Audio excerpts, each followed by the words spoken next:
There's a really cool thing about this e-scooter, and it's something I've been asking for a long time on e-bikes, and this e-scooter has it. Oh, here's the bumps. This is the i10 Plus, an e-scooter from iScooter that promises to take all the best parts of previous iScooters and put them together in one package to make the ultimate commuting e-scooter.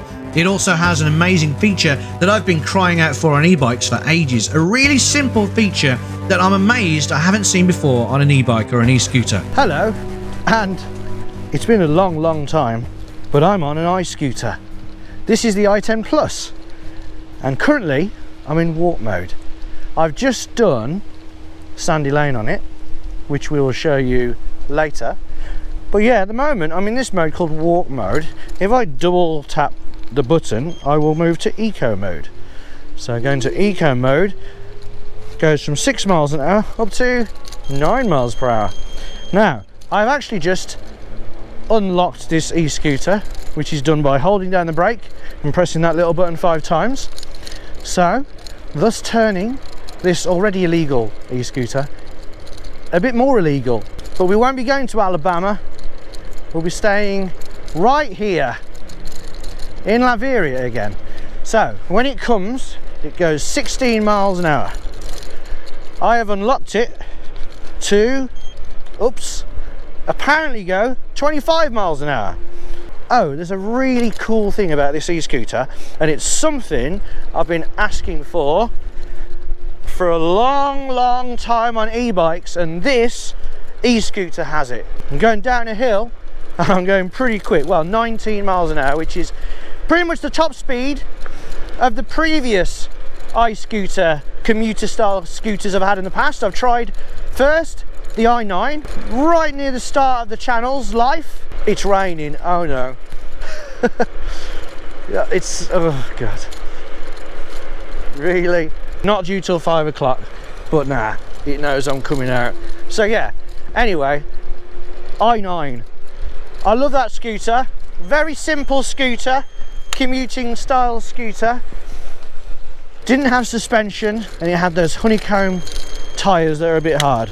Then after that I got something called the M5 Pro, which was very similar, a bit bigger base, and it had suspension but still honeycomb tyres. I'm actually going to get soaked. I've got it on 0 start mode, accessed through the app which this has. Hold down the accelerator for a little while, you do go into cruise control.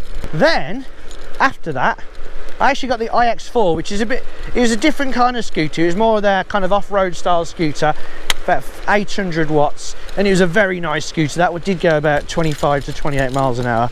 I really liked that. Came broken, mind you, but it was really good once it was fixed. Then they sent the i9 Plus. There was an i9 Pro, but they went straight to the i9 Plus. The i9 Plus was basically like an i9, but it had 500 watts instead of 350. So it's meant to be like a premium version of the i9, thanks. But actually, I didn't like it that much at all. It had great suspension, but the honeycomb tyres still were quite hard over hard surfaces. I do like those tyres if you're going to just be on nice pavements, but if you're going to go over anything rough, they're not very good. So this, now, the i10 Plus, has got, instead of 350 watts, 800 watts. Instead of honeycomb tyres, it's got pneumatic tyres. Instead of front wheel drive, it's rear wheel drive. It's got suspension as well. Whoa, here's the bumps I like to test it on. This is why I come this way with these scooters, and that felt pretty good. But unlike the iX4, oh, here's the bumps. Whoa, wow. That was, I wouldn't have done that on the i9. I'm getting soaked. Bloody hell, I'm not even wearing a coat though, and I've got cold hands. I'm gonna put it in max speed now. Okay, so now I'm gonna go so now I should go 25 miles an hour. So let's see, roads where we're going, we don't need roads. Canal path, go. Right, 800 watts, it's not monstrous. The battery, It's meant to last 31 miles. It is 17.5 amp hours, which is pretty big actually for an e-scooter, and 36 volts. It's about 630 watt hours, which again for a scooter is quite big, and 31 miles for an e-scooter is quite a long way. I'm going 22. Now the brakes, it's got front and rear brakes, as you might expect. They're both regen braking, so when you let go of the accelerator they both kind of recoup a bit of energy. Oh, this is quite cool actually. Sorry about the day being a bit miserable. Slow down by the dog. Thank you. All right, this is a bit rough coming through here.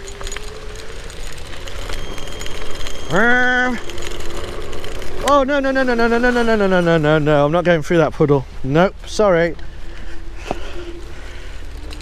We've got mud guards, we're going through water now on the surface. Am I getting wet? I mean I am, because it's raining, but I'm not because of the puddles, which is nice. It's quite a nice ride this, apart from the fact I'm freezing and my hands are cold, but it's really comfortable. I do like pneumatic tyres, the way they feel, the difference, but obviously there's always that, are they going to burst? It came, well let's have a look what came in the box. In the box we have a nice little accessory box that sits on the front of the scooter, and inside of that was tools and a valve, 2-amp charger, and nice touch, a spare in a tube, and the manual. So yeah, it was really nice that it came with that extra inner tube.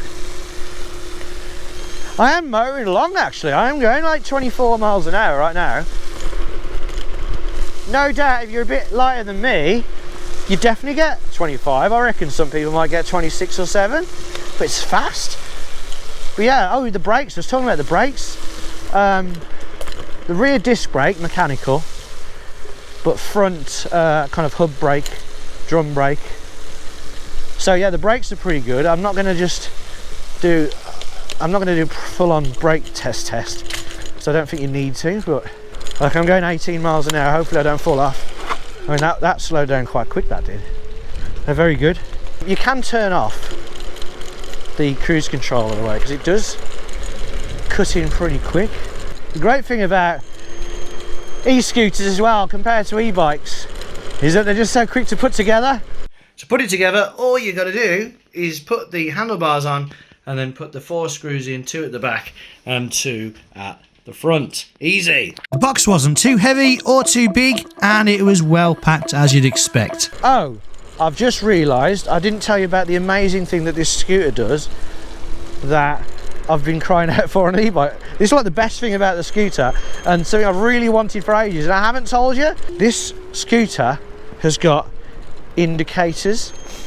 Okay, nothing new there, because a lot of scooters have got indicators, but one of my big complaints is when you've got indicators on something like this, you turn it on and nothing clicks or anything like that, so you don't really know you've got the indicator on, and ages after it'll be like, oh man, I was indicating left all this time.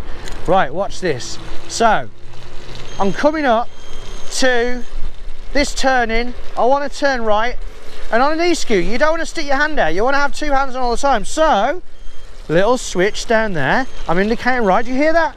Listen, it's beeping. It's beeping. Not only is it beeping, it's indicating right there and there. That is really cool, isn't it? I'm well impressed. I've really got this really dirty now, isn't it? So I know that I need to cancel it. Isn't that cool? That is so cool. I didn't even know it was there until I saw it on the website. Turn it off. Brilliant. I don't understand why other people can't just make a beep. You don't need the click, click, click in the car. That little beep, that's all we need. Anyway, I love that. Woo.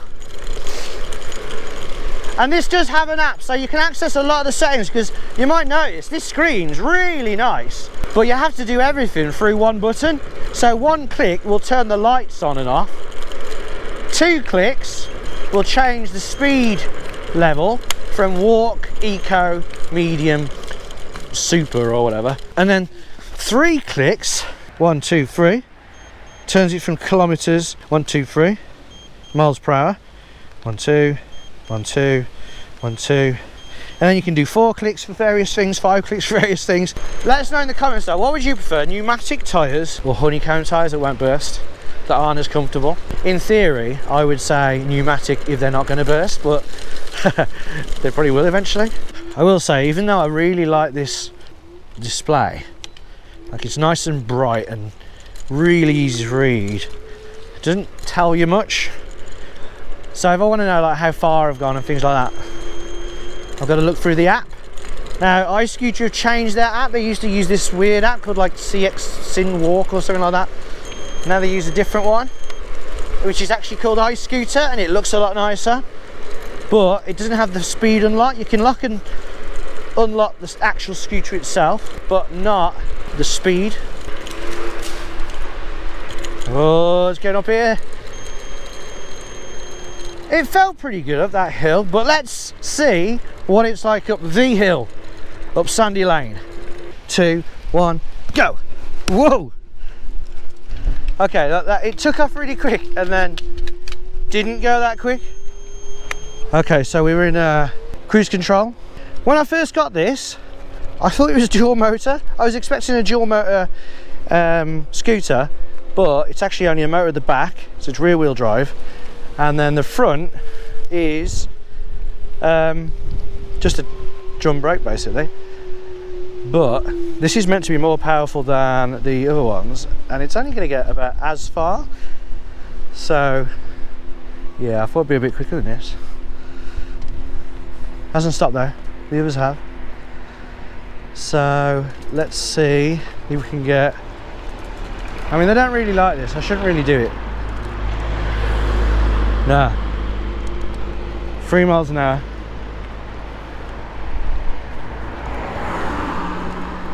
Oh, please, don't mind me, officer.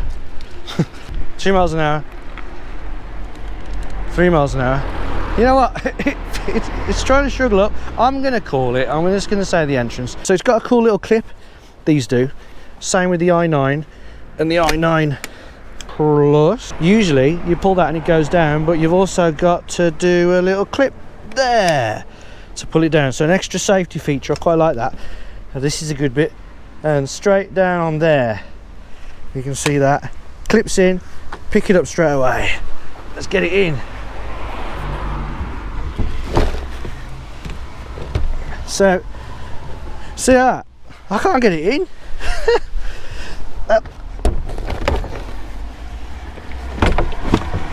Right, that's it. It was better than the other iScooters, and it was about the same as the GT2, which is basically like the iX6 now. I just think the cheap scooters aren't that good up hills, but on this one, the way it was slowing down, if you decided you were just going to kick a bit, you probably would have got up there not too bad actually. Oh, it's got a bell. There we go. Let people know there. That bell's built into the brake, which is quite nice. The throttle is a thumb throttle, as they always are on e-scooters, to be fair. We've actually lost a bar. Don't know how far I've gone. I think I've only done about a couple of miles, but we are using the unlock speed, which is going to kill the battery. I will kill the battery because I'm a heavy dude. I feel like I'm only going 16 again now. It slowed down quite a lot. Something I noticed on the M5 Pro, that as the battery ran out, it slowed down quick. I'm not even going uphill. It's really struggling. Although no, we are getting up a bit, but it just doesn't feel as punchy already. I had 2 bars then, gone up to 3, but I'm on unlock tops mode, so let's see how fast I go. I'm holding my phone now. Right, this is us. Right, much slower now. In the bottom half of the battery. I looked at the app, and this scooter has done 7.5 miles.